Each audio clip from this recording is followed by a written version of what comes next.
So it'll tell me I'm ready to go live. Yes. So welcome to this week's edition of Michelle Speaks. If you hide it, you can't heal it, where no topic is taboo. I am Michelle Portier, the host of the hour, and I am super excited about sharing with you what we have to talk about today. For many of you know that I am a survivor of domestic violence as well as many other things. But for today, we're going to focus on domestic violence and life after. And I have the pleasure of introducing um, a phenomenal woman who I've had the opportunity to get to know and learn from and laugh with and grow with. And so I'm super excited about our fireside chat today. And so without further ado, I want to introduce to you the phenomenal Miss Brittany Brave. And yes, Brave that is her real last name, who has not only turned her adversity into success, but she delivers such a message in such a unique way that helps others to know that no matter how bad their beginning was, it does not determine their end. And so without further ado, let me introduce our very special, beautiful, phenomenal, power-packed guest, Miss Brittany Brave. Welcome. Hello. Hi, Michelle. I'm so happy to be here. I'm good. I'm really, really happy to be here. There's a very flattering intro that I do deserve. Thank you. I'm learning to own it. Thank you. I'm glad you corrected that. So for those of you that don't know you, because I know you, tell my audience, who is Brittany Brave, personally, professionally, and spiritually? Oh my goodness. I am Brittany Brave. Professionally, I am a comedian, an actress, host, a producer. On a personal level, I am a daughter, a friend. I am a huge women's rights advocate and domestic violence advocate as well. And even more personally and spiritually, I'm an Aquarius like Michelle. We connect like that. And I'm also a huge goofball, a free spirit who has a bad case of paranoia. I'm a little bit of both, but that's me. That's my slug pitch of who Brittany Brave is. Right. And I'll just say that she's being very modest. She's so much more than that, and she's like a fireball packed into this tiny, compact package. But she sheds such a light. She's such a phenomenal force. And so I'm super excited for you guys to hear more about who she is. And when I was reviewing, when we chatted before, I didn't realize, I guess maybe I forgot that we both are, we were born in the month. Were you in January? I'm February 1st and you're in January, right? Got you. So that's why we connect so well on another level as well. But anyway, so what I want to lead into, what led you into your career as a comedian? Like, take us on a journey down that path. Absolutely. The building of my career as a comedian started about 2 years ago. That's when I made a big life pivot from corporate life, PR life, and into focusing on comedy, right? And trying to build that platform and create my own comedy, build a fan base, and be a professional performer. Truly, though, my beginnings in my comedy career started as early in my life as I can remember. I've always been surrounded by comedy. I have a very, very funny family. They laugh through the darkest of times. That's the way we cope with things. I have people that inspire me left and right. So it really began then. And I think in these careers too, Michelle, and I know, it's like a lot of times people refer to themselves as an aspiring comedian or an aspiring singer. I think with these kind of creative paths, you are them once you see it in yourself. So from as far back as I can remember, I've always saw myself as a jokester, a comedian, a ham, if you will. Yeah. So basically it was always in you, but you just acknowledged it and identified it and started embracing and running with it. Totally. Yeah. And I think like many people, I held myself back in some ways, and I didn't career would be possible, or it would be irresponsible, or I let the dream just kind of sit on the shelf for a long while, but it was always within me for sure. And it just took me, some time to realize it and just take it and make it happen. Right. And so what caused you to, like, what are some of the obstacles that you've had to overcome? One, it's a two-part question. And then two, what were some of the things that, or experiences that caused you to hold yourself back? Absolutely. I think it's a number of things that, you and I have talked about, Michelle, and stuff, but, society, I think, is one overarching one that I think holds a lot of us back. I think from early on, we're all told what it is we should and shouldn't do. And people have arbitrary playbooks. So I think I let that get in my head for a while. Being a woman as well, it's just the reality of gender equality too. Certain things held me back there.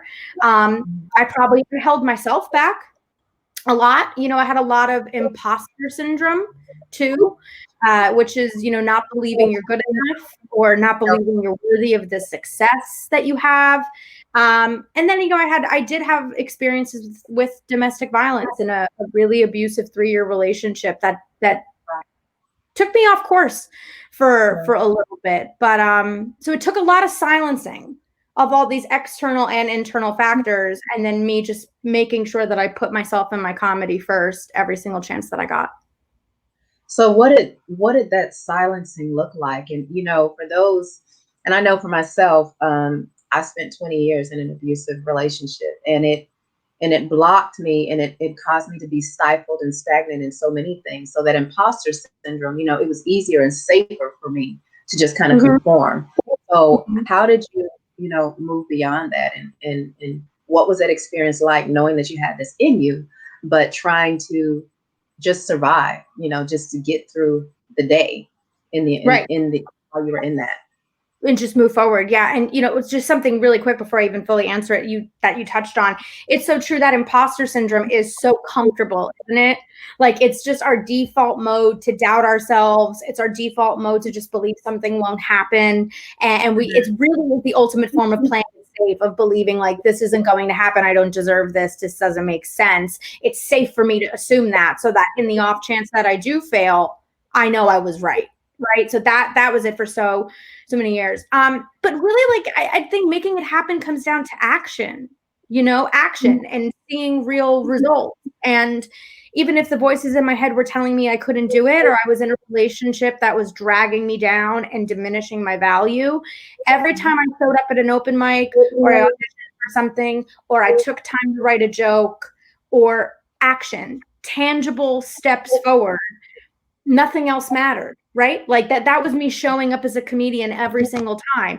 So if the world said no, or somebody told me I couldn't do it, or I told myself I couldn't do it, and inside I was saying, you're not actually a comedian, you're not actually funny, or whatever other crazy thoughts were in my head at the time, the easiest way to beat that is go and do it. Because nobody can take it. That's undeniable that you showed up for yourself and you got on stage and you're making it happen. So every single day you put your money where your mouth is and you work towards it, and it's action.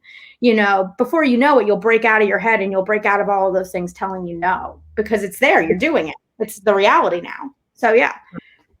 So knowing you as I do now, I can't imagine a time where you may have experienced, like, the self-doubts and the negative things that were going through your mind, the negative self-talk, for lack of a better word.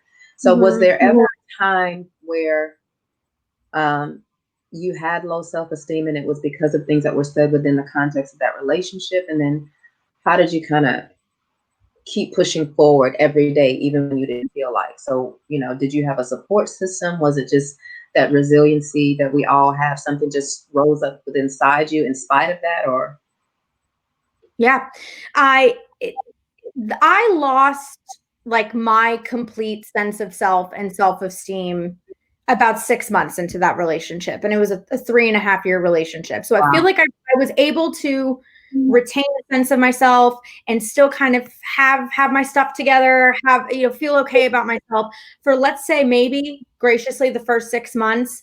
And then after that, it was just, I was plagued with low self-esteem, because as you know, as a domestic violence survivor as well, that's part of the cycle. That's part of what enables the physical abuse, is the keeping someone down, weighing someone down mentally and emotionally. Because at some point you start off knowing you deserve better and that this behavior isn't correct, but you're being cut down every which way. On top of that, you can't believe you put yourself in situation like this, or that you're allowing this to happen. And that's a really volatile cocktail of things that, like, you go to bed at night and you wake up in the morning and you don't really love who you are. You know, you're seeing that you're making choices you're not proud of. Yeah. And I still and I think that this is something that once you go through abuse like that, you're never fully coming back from it, and you're never going to view yourself or the world the same.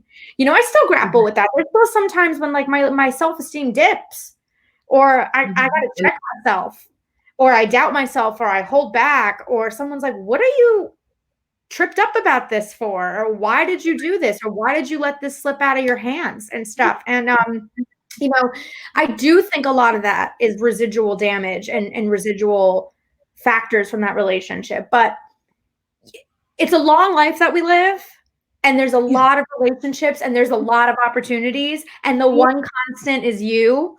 So I just kept reminding myself, like, Brittany, this is one fraction of time and one person and one relationship, and it will have its significance, sure, but you were Brittany Brave before him. You will be Brittany Brave after.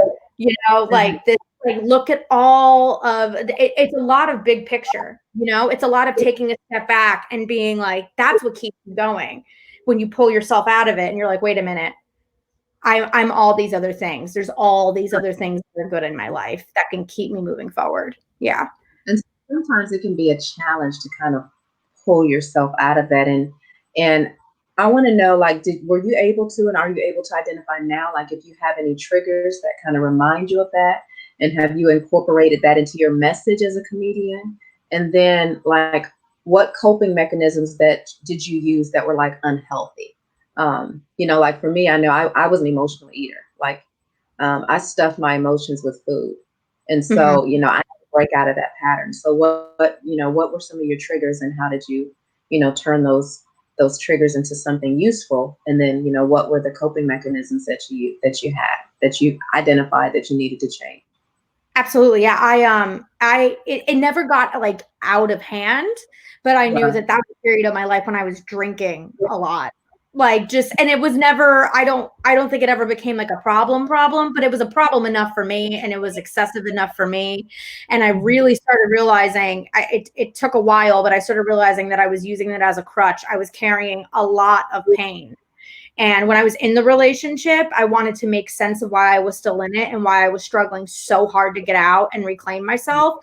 And then when I was out of it, I was constantly plagued with it and memories of it that were not good. So I that's what I would run to, and I would mask it as a happy hour, or like, oh, I'm stressed out and need a glass of wine. And even fitness too. I had an unhealthy relationship with fitness. I threw myself into fitness, and then I was doing that too much. Right. Yeah. Well, I'm balanced now, but I can relate to that. I was definitely, 4 to 5 hours a day, 6 days a week.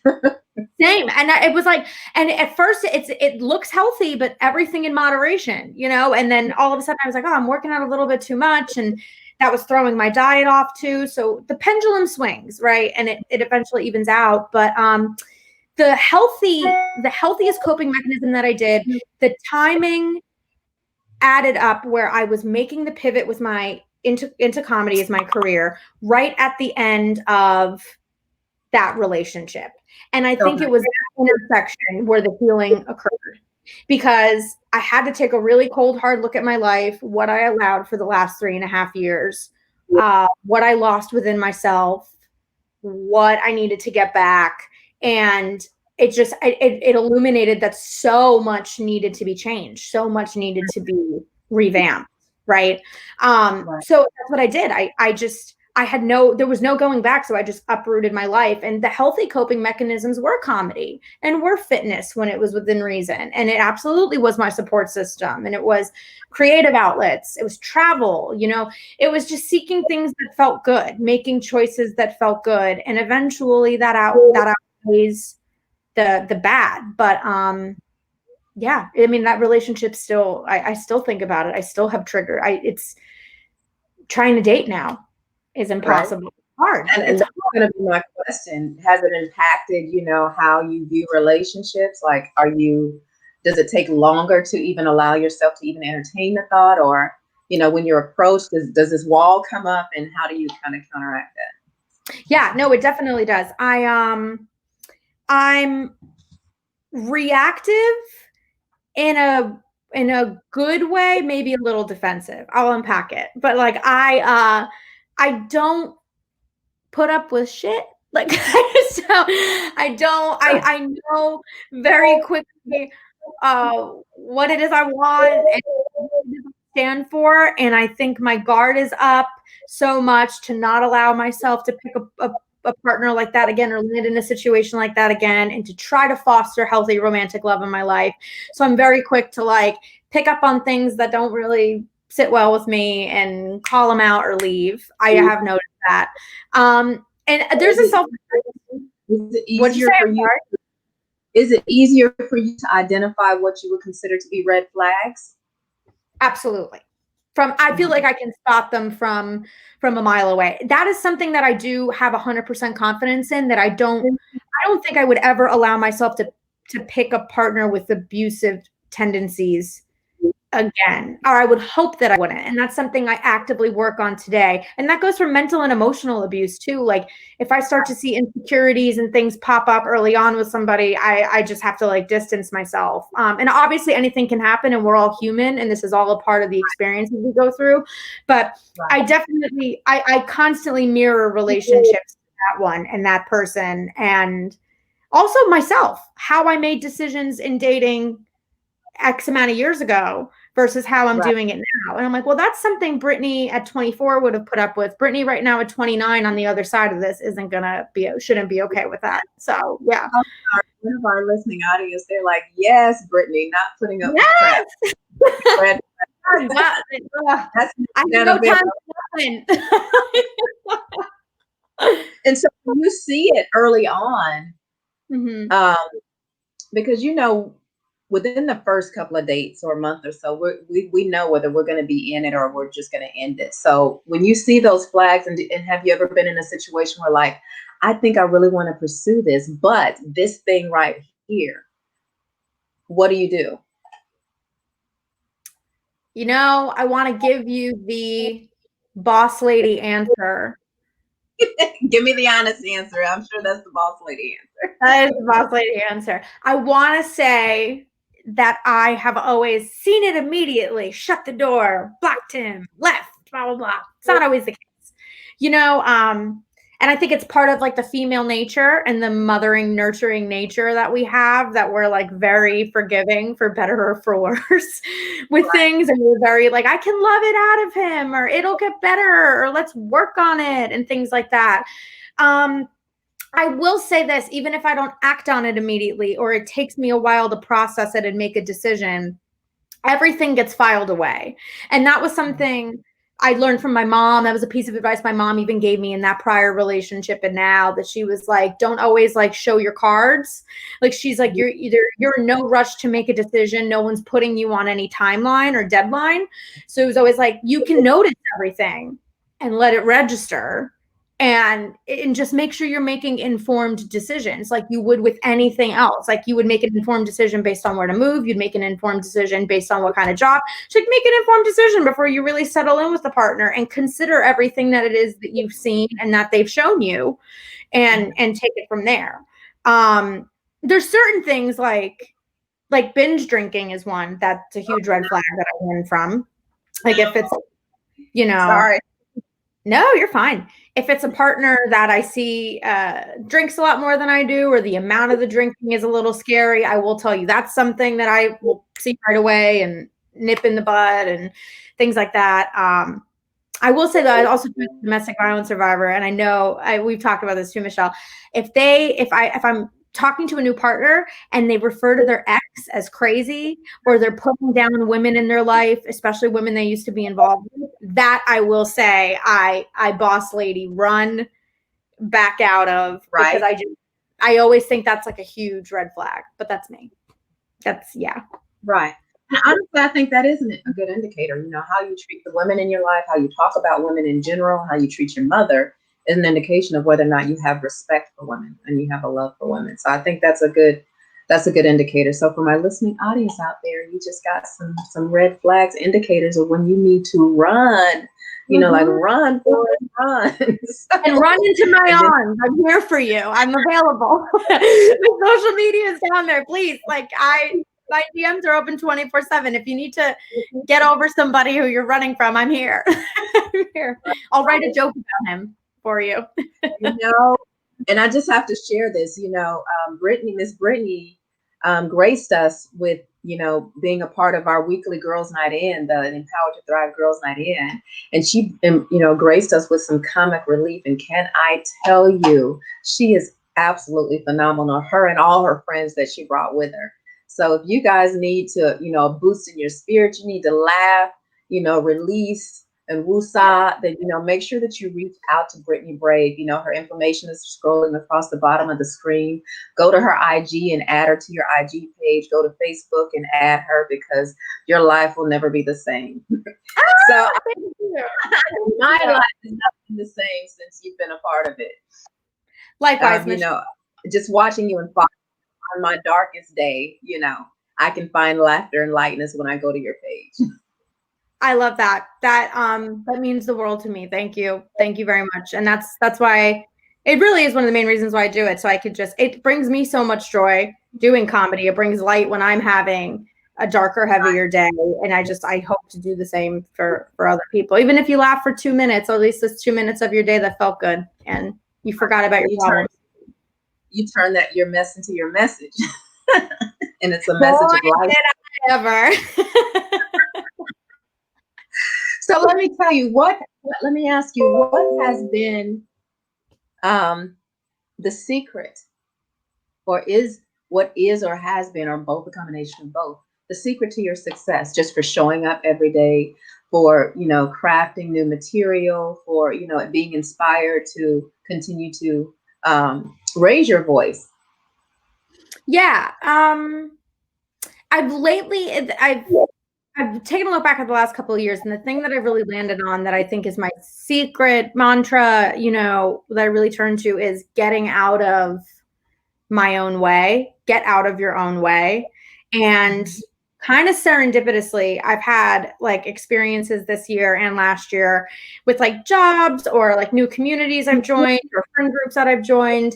And this has popped up more than ever. And the people saying get out of your own way, get out of your own way, me getting that advice from people. So it's really ringing true.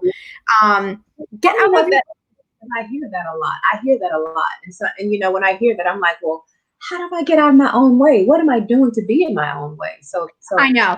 It's a loaded statement, because sometimes, and I feel a lot of these, a lot of self-help or a lot of these mantras and stuff, if it's not your personal mantra that you derived inspiration from, you can hear it from the outside in and you're like, what does that even mean? And it's a lot. To me, what it means is that no journey is absent of obstacles or setbacks. And it's just, it's part of it, right? Every journey, you're gonna have slower moments, you're gonna plateau, you're gonna have people who tell you no. That just comes with it. That's all a part of the kaleidoscope of any experience. But don't let the thing that's telling you no or stopping you be you, right? You've got enough external stuff that's gonna try and compete with you, drag you down, get in the way. Even if it's a natural force like the weather, whatever it is. But at the end of the day, you can only control you, and you can only control how you react. So don't be the reason that you didn't go for that comedy career. Don't be the reason that you're stopping yourself from happiness. Don't be the reason that you're stuck in something that's bringing you down. And it's just a nice reminder that you have more control than you think you do. You do. So yeah. So what would you say to the woman or the man, whoever's listening? What would you say to that person that is so analytical? They analyze everything. They analyze people's words. They analyze their facial expressions, their body movements. What would you say to that person? They're trying to move forward, and they want to continue to be successful in whatever it is that they're doing, but they analyze everything. Now, to a point, I know that that's good, but when it becomes obsessive, what would you say to that person that does that? Because in a sense, that's holding themselves back, right? I think it is. I totally think it is. And I think it's a crutch. I think it's relying on your safety zone and living in your comfort zone. I would also say to that person, like, there's a million reasons not to do something. There's a million risks associated with everything. And the only reason you need to do something is because you freaking want to, and that's it. And that it's there, everything is about balance as well, too. So if you're analyzing and you're over analyzing and you're risk analyzing and you're trying to find all these outs and over rationalizing, you also can't rationalize like passion and dreams, and you can't rationalize these things. That's what makes them beautiful. Like that's what propels life forward. And it's got to be, what is that? It's just like a saying where there's like the horse and there's like the two. I'm going to butcher this, Michelle, but I'm trying. That it needs to be like equal parts logic and equal parts like passion. I was just reading a book. Oh my goodness. I'll share it with your followers. Right? But the horse needs like both sides to steer it. And it's like, if logic is steering it too much, the horse and carriage is going to topple over. But if like passion and creativity steering it too much, it's going to topple over the other way. So it's like the chariot, right? Like it needs to be like balanced. And the two parts of it are like, yeah, be analytical and discerning and like rationalize some things, but also like the horsepower is like the creativity, the passion, the just going for it, and you have to, especially in a creative path, like comedy or something, you're constantly weighing like, do I have my shit together? I have to create, but then I have to handle my business. Right. I like this, but is it working? So all of that stuff. How do you balance that the creative side versus the business side of the career, whether it be a comedian or whatever it is that you're doing? How do you balance the creativity without stifling it, but still have to be present enough to be able to take care of the business behind the scenes of it? Yeah, for sure. On a tactical level, it's a lot of like time management too. I also think it's being really honest with yourself. I think you do a disservice to yourself and your life in a lot of ways when you're not honest with yourself and how you're actually doing, what it is you actually need, where you're at in your journey. And I think that's the biggest thing any creative can have in their arsenal is look at where they're at and look at their art objectively and say like, okay, this is what I've accomplished and that's great. And here's what I can use with that, but here's where I have left to go. And here's someone who I admire, who I think is ahead of me. Here's where I think I am in relation to other people, like of just being really honest with yourself. Yeah. Same thing in like, Go ahead. No, you, I want to hear what you were going to say. So first, I want to say that I love that last statement that you made. You said you can't rationalize passion and dreams. So I hashtagged that Brittany Brave because I loved it. And it's so profound that your name is so fitting as well, that your last name is Brave, because you're very brave. So for that person that is afraid to really be honest with themselves, or they don't even know what being honest with themselves look like, what word of encouragement can you give them? What is the fear with being, how can they address that fear of being totally honest with themselves about what it is they desire and what they want? Yeah. It's acceptance. Radical acceptance is the term that I want to offer them. And the quicker you see where you're at and accept where you're at, you have the power to like manage and assess and change course and change and recurate at any given time. You're a human being. You're designed for that kind of like malleability, right? So the only thing stopping you from getting to the point of changing your position is you need to see and accept where your position currently is. And I think radical acceptance in so many things, radical acceptance of the people in your life, of the expectations you have for certain people, of where it is you are, of what the state of the world is, what the state of your industry is, what the state of your career is and stuff. And someone had told me this when I was starting to share like about my abuse experience, and I was starting to come forward about the things that I went through. And I had naysayers say like, well, you shouldn't share that. Are you sure you want to make that public, or, all the different things. And I kept saying like, whether or not you share the truth isn't going to change that it is the truth. Like, you could keep the truth bottled up and locked up forever. It's not going to change the fact that that's the reality of what it is that happened. Right. So whether or not I talk about those 3 years of my life isn't going to change the fact that it happened. And I think that's the process of acceptance too. So accepting things for how they are, accepting yourself and your experiences for how they are. And once you do that, you can fix it, amplify it, take it from there. Yeah. Right. And that's so profound. I mean, the model that I use, for my clients, Michelle Speaks, is the ACE model. And the A for that ACE model is acceptance, not bemoaning how you got there, but just accepting that you are in that place. And I think that is so profound.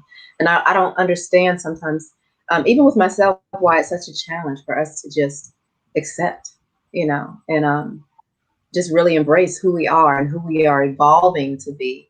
Because if you're remaining the same and you're not evolving, then you're stagnant. And I think that's where we get questioning, our very existence. Like, what is my purpose? Why am I here? Why am I in this position? Because, we're not evolving. And I think we were created for that. But just on the same thing, we were created and designed for community and for connection. And then when we get into these relationships, or we experience these things, we isolate. So did you experience any of that? Was there a period of time where you isolated yourself? That whole relationship. And it was a twofold isolation. It was isolation in a literal sense from people, threefold really. And then it was isolation from anything that I ever fully identified with, ever. Like, I did no comedy in that relationship. I wasn't dancing, working out during that time. I wasn't traveling. I like anything that I once identified with or saw as a part of myself or my passions, I abandoned completely. And you put those two things together and you're ultimately isolating from yourself too. Like, you're living a life that isn't even identifying with you or doing anything for you.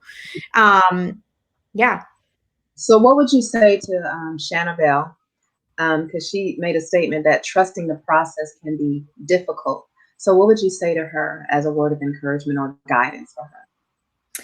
It's never an easy process. You're so right in that. It's one of those things like the get out of your own way or stand in your power, or all these things that are like, I hold really near and dear to my heart, but are very big statements. So for trusting the process, I think it's letting yourself, it's that radical acceptance, right? It's like that, not pushing back on what it is that's happening. And there is some element of like faith and positivity. And I don't think positivity always needs to be like turning a blind eye or being naive, like somehow how it's perceived. I think it's just understanding, like, no matter which way this goes, I'm good, especially if you're the driver of the vehicle. If it goes left, if it goes right, if it goes backwards, doing what you can to feel secure in yourself and secure in your surroundings, so that however that process unfolds, you've got it. You've got a backup plan, or you've got you, or yeah. And I think part of that too, I love how you share that. Part of that too is knowing that a part of the process, in that process, there are going to be challenges and obstacles, and you're going to hit brick walls. And knowing that even if you hit that brick wall,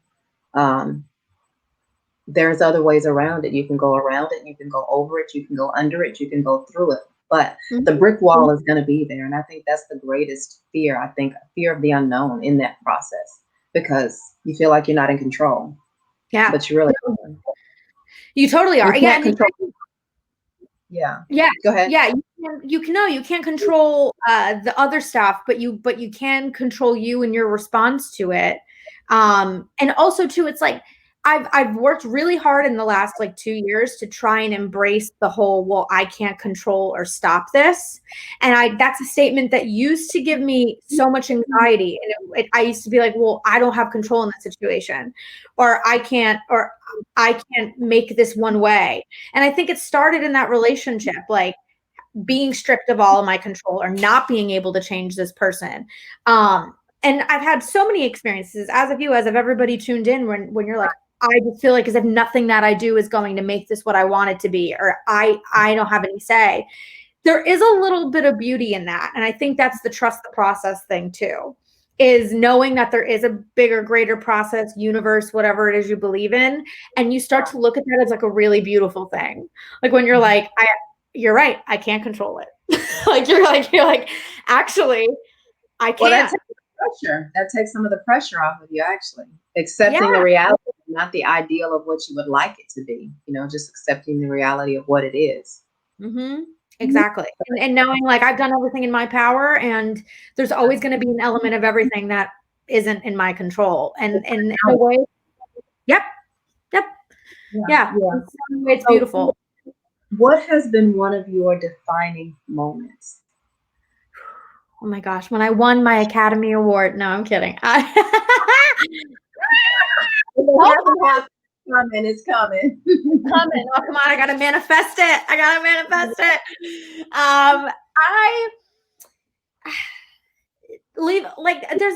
Leaving that relationship was a huge defining moment. Finally getting up and really leaving was huge. And protecting myself in the process and stuff.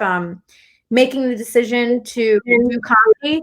It's as cliche as it sounds, but I had a movie moment the day it had been mulling over in the back of my head for a couple months that I really wasn't happy in PR, wasn't happy in my life. And it was like a movie moment. I was like in the middle of a work day and I was like, F this, and slammed my laptop down. And I said, I don't want to do this. I feel like I have no purpose. I hate this. I hate so many parts of my life. I'm so unhappy with so many parts of my life. And the only thing I wanted to do in that moment, or that could get me through the day and bring me joy, was going to an open mic and going to an improv class. So I abandoned all. It was like out of a movie. Like I imagined a symphony playing as I was running through New York City, running to my improv class. And I just did comedy for the rest of the day. And that's like a really defining, and I had so much fun and I felt so alive and I felt okay for the first time in like 3.5 years. And then I was like, ha. And I think indicator, I think that can be an indicator for someone too. If something that you're doing, it makes you feel alive and it makes you feel vibrant and you're like vibrating, you're emanating all this light, then that is the thing. No matter how afraid you are of fully embracing it, that's the thing right there. You just have to make the decision. Do I pursue this or do I go back to the life that I've known or the life that I've planned, and be rigid in that? Or do I embrace this world of possibilities? Absolutely. And that's just as unknown. And I think it's something you said earlier, Michelle, too, that people fear the unknown. And there's always a stigma attached to that the unknown is bad, but sometimes it's also fearful to know that you're following something good and it's good, but you don't know how that good is going to manifest exactly. That can be scary and intimidating too, where you're like, okay, I know I'm making the right decision to pursue comedy and like this will be good, but I don't see exactly what the good is right in front of me. I just have to trust that it's coming. Yeah. So, yeah. So when you made the decision to take that leap, how much support did you get from your friends and family? And was it expected, the response, or was it unexpected? It was wholly expected, and I'm very, very fortunate that I got a lot of support. I did. I think everyone who knew me, for me, and that's what I was trying to do at the end of that relationship too, which is when I started doing comedy full time. I was trying to go back to who I was. And I definitely did need my family and my friends and things to kind of remind me. I needed those people that were always there and were there before that relationship and after now to kind of be like, can you remind me? Can being around you is going to make me kind of get back to like my core a little bit and like the parts of me that I know are there. But I had overwhelming support. I mean, I definitely had some tough conversations with my very traditional Italian Catholic parents who were very like, but you need money. What are you going to do? Oh my God. But they've since, I mean, they're so supportive and seen it work out well for me. And they're my biggest fans now. But when you're doing what you're meant to do, you're definitely going to experience pushback, but also the people who really are there for you they're going to be like, yeah, let's go. Like, we got to support. We knew this would happen. We knew this is your path. So, yeah. So when you got off the path, was that same support system, the friends and family, were they did they see red flags and were they trying to warn you or tell you, or was it just they were completely blindsided as well? No, they saw Blindsided. it. They saw it, yeah. And the support, I definitely had more unconditional support when I made the choice to pursue comedy than I did necessarily in that relationship. People respond, as we know about our world, the majority of people, if they don't go through something and something doesn't affect them directly, a lot of people don't handle it well, right? They either pay no regard to it or they willingly turn a blind eye, willingly ignorant to it because it doesn't really compute with their day to day. And if it doesn't affect them, or worse, if it makes them uncomfortable, a lot of times the default mode is just they don't want to be bothered. They disassociate, and that's painful. And there was a lot of that in that relationship. There was a lot, and it's everyone responds differently. You have some people who are going to bat for you and some people who are pointing out those red flags with you. I had a lot of people who didn't want to be bothered. I had a lot of people who the thought of abuse or domestic violence made them uncomfortable. So they inadvertently weren't best. Yeah, they just kind of, and didn't necessarily help or harm the situation. And I've come to peace with that. That's a part of the healing of it too, is knowing like, you're going to get different kinds of support in different capacities from different people. And that, especially when it comes to these tough topics, everyone responds to them differently. We're all a reflection of our own experiences and stuff. I love that. I love that. We're all a reflection of our own experiences. And knowing that the support is not going to come a lot of times from those that you expect it to come from. And that's very powerful what you said. You said there was healing in that when you kind of embrace that. Mm-hmm. And so can you share that one more time, that message? Because I just lost it and I want to keep it. You said, oh yeah. Yeah. Oh my God. I know. What did I say? Oh, I said support comes in many different shapes and sizes. And when oh my gosh, what did I say? I said we're all a reflection of our own experiences. Was that it? Yes, we all are a reflection of our own experiences. And I think once you accept that support doesn't look the same from every person in your life or from every outlet in your life, that's a huge part of healing. I held those grudges for a while too. I mean, I was, where were you in that relationship? And you didn't do anything or that, but. I know at one time I was the queen of holding a grudge. I may not ever say it externally, but you felt it. You either felt my absence or you just felt it. I was a queen of holding a grudge. And I never forgot anything. Never. But thank God, there's growth. We evolve. Yeah, you do. You definitely do. You're able to approach things with a little bit more forgiveness and compassion and slack, for lack of a better term. Slack isn't the right word, but yeah, grace a little bit. But I was too. My walls went up whenever I felt like I just was mistreated or someone really let me down in some way. I was like you, Aquarius. We can be a cold breed. I was very like, whoop, and the walls are up, and that was it. Yeah, yeah. So, but the walls have to come down at some point. And I'm so grateful that you allowed your walls to come down and you've turned that mess into your message, because it's such a powerful message. And by doing that, by being brave, a pun on your last name, and showing up, I believe you give so many other women and people in general the permission to show up as well. So I'm truly grateful and honored that, to know you and to continue to get to know you, because, Aquarians, we have that side that nobody gets to know unless we just allow them in. So I look forward to getting to know more of you. So what are some of the insights that you can share for women in particular, but everyone that want to get into the career to become a comedian? And what are some insights that you can share with women that are trying to leave a domestic violence situation, whether it be physical, mental, emotional, or all of the above? Yeah. So for someone who is trying to become a comedian or is trying to go down a similar path like that, don't. No, I'm kidding. I don't stay away. It's not a normal life. I will tell you that. No.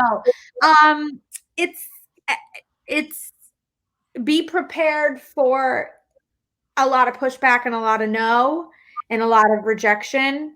Start to see that any one opinion is just that. It's just one opinion, and that goes for whether it's someone who loves your comedy or hates your comedy and what it is that you're doing. But there's millions and billions of opinions in the world, and put in the work. Something comes with it. It's unshakable. Like if you know you're putting in the time and you know you're putting in the work, even if something doesn't go your way or you don't get an opportunity or someone tells you you're not good or whatever it is, something changes in your internal chemistry when you're like, it's okay. I'm working around the clock on this. This will work out. Like it's no craft, right? Yeah, exactly. Yeah. 100%. So that's for pursuing anything creative. And then to anyone who's in an abusive situation, keep going. The exit is never going to be easy. You are in an unnatural, abnormal situation. So the factors that you're dealing with and that you're playing with are going to be unnatural and abnormal as well. And it might take you a couple of attempts, and that doesn't mean you're weak, and that doesn't mean you're stuck in this forever. So look out for yourself. Mm-hmm. More than look out for yourself. Yeah. And be of your own. I loved what you said about the exit not being easy. And it may take several attempts, but still, that's not a weakness, it's a strength. So still keep moving forward. I love that. Mm-hmm. I loved how you put that. Mm-hmm. And you and trust your instincts too. You in any relationship, whether there's abuse or not, there's two people, there's two individuals, and then there is the relationship that exists. So even if the relationship is bringing you down and that one abusive individual is telling you you're worthless, there's still another very important, arguably the most important factor in that relationship, and that's you.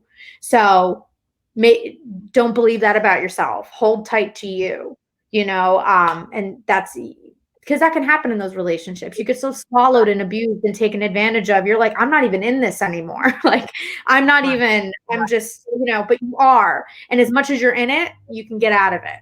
You can. So. Well, the essence of who you are is not in it, but the body, the shell is there. That's a great way of putting it. Right. Yeah. Right. Yeah. So for people that may not know or may not be able to identify whether or not they're in an abusive relationship, if it's not physical, like if it's emotional or mental, can you share one or two tips that can help them maybe identify? Yeah. Like maybe I am.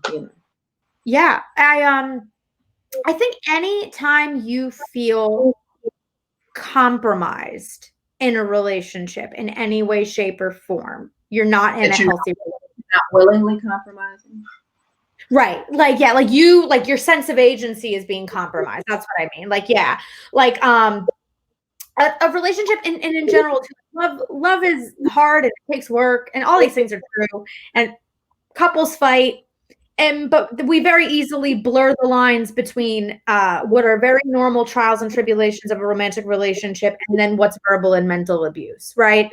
And I think that there's a difference between an argument not sitting well and when you fundamentally don't feel good about yourself anymore. Like you feel you've lost a sense of agency.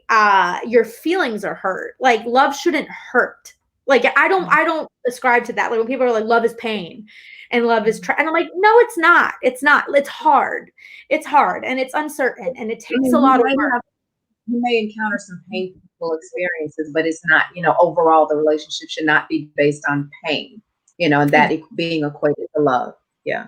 Exactly. You shouldn't have your feelings hurt. You shouldn't feel terrible about yourself or lost or unsafe or anything like that. Any of those emotions are not normal. It's normal. It's normal to have high points and low points in a relationship. But I think when you really start to not like yourself and not feel good about yourself, that's when there's a little bit of a division here. That's when that you're being brought down by somebody for sure. And that's the thing said, that was a key thing that you said, a point that you made. You said when you don't feel safe, because one thing a relationship should bring, one of the things it should bring is security, a sense of security, a sense of safety. And stability and safety. And absolutely. Yeah. And you got to know the things that can be worked on. Like there's things that can be worked on, like, oh, I expect one level of communication and he provides another. He's a man. I'm sure he doesn't want to communicate the same way you do if you're a woman. And that's the way it goes.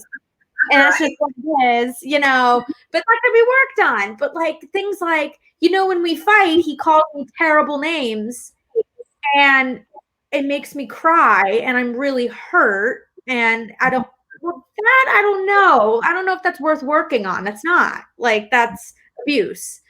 And that can't be fixed. You can't fix abusers. Everyone is responsible for themselves, especially those who are abused. And that goes for, you're accountable for you. Mm-hmm. And so what is a takeaway and a call to action for my listening audience? I hope everybody looks out for themselves. I have a lot of takeaways and calls to action. This 2020 has been an uncertain year. It's been a turbulent year. I think a lot of this turbulence is for good. I think that a lot of this quarantine and stuff has hopefully made a lot of us go back to the drawing board about what it is we really want and how it is we function when things are normal or how we're used to them. So I hope that we all learn to not hold back. I hope we learn to look out for ourselves, learn that once you've built up enough within yourself, no one person, situation, or experience or opportunity can shake you. And that's what really standing in your power is when you've got a solid fallback option, and the fallback option is you. And I encourage everybody to just envision your experiences and know you're not alone. And when you know you're not alone in the things that you're feeling and going through, other people are going through it as well. So take that extra second to be good to other people in the way that you should be being good to yourself and the way that you would want to be treated as well too. I hope we all just move a little slower. I hope that's what the 2020 in quarantine has done. Everyone just takes a beat and treats each other better, pays attention to the things that matter, speaks up for the things that matter. And if you ever need laughter, I'm here. And support comedy. It helps you make sense of the world.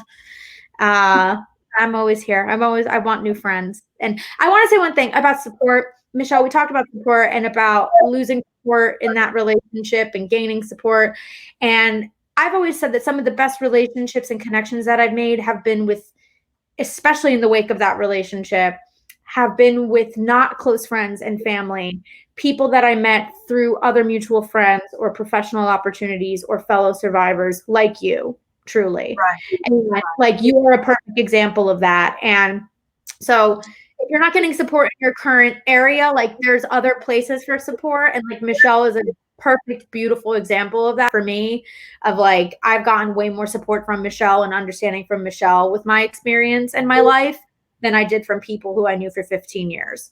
And again, accepting that and just seeing that for what it is, you can look at it one way and say, wow, this person of 15 years let me down. Or you could be like, you know what? Gabrielle introduced me to Michelle knowing we would have a lot in common and we would connect, and look at this new connection and this new relationship that I have that means tenfold to me. Right. So thank you, Michelle. I mean, thank you, Brittany Brave. Brittany Brave. I just want to thank you so much. What I want you to do is tell people how they can get in contact with you, what you have coming up. And thank you so much, Gabrielle, for introducing us. Thank you so much, Gabby. What is it? Stigma? Fighting stigma? Stronger than stigma. Yes. Stronger than stigma. Yes, because for those of you that don't know, I advocate for mental health as well, as does Gabby, as does, in a sense, Miss Brittany. So if you want to follow Brittany, her information is down below, but I'm going to let her tell you how else to contact her and what she has coming up, and you want to make sure that you don't miss it. Thank you. I'm Brittany Brave on all social media. I'm on Twitter. I'm on Instagram. I'm on Facebook. Please reach out. I would love to talk and keep in touch. And especially if you are in any sort of, or surmise you're in any sort of abusive situation, you have a very safe outlet here, and I would be more than happy to help you through all of that. And as a comedian, I do a ton of stuff on social media and virtually. Michelle knows I'm always posting jokes and videos and going on Instagram Live and whatnot, all that good stuff. And I'm based in New York. All I'm going to say on that is, something she shared with us. She said shared a little bit, a thing or two about tune-ups, and I'm gonna leave that right there, and I'll let you finish. I said that it had been a while since I had my oil changed, thanks to quarantine. Listen, no sex life, no problem. So that's where we're at. But yeah, I would love to stay in touch with everyone, and any friend of Michelle is a friend of mine. So please reach out. So you guys reach out, connect with her on IG, connect with her on Facebook, visit her website, and just stay in the know. And she is a good source, a good resource, a good support. So reach out to her. And some of the takeaways before we end this week's session of Michelle Speaks, if you had it, you can't heal it. Know this from the mouth of Brittany Brave. No journey is absent of obstacles, and you cannot rationalize passion and dreams. And most importantly, embrace radical self-acceptance. So thank you guys for tuning in. Make sure to like, make sure to comment, make sure to share this. And we will see you next time on Michelle Speaks. If you hide it, you can't feel it. Bye, Brittany.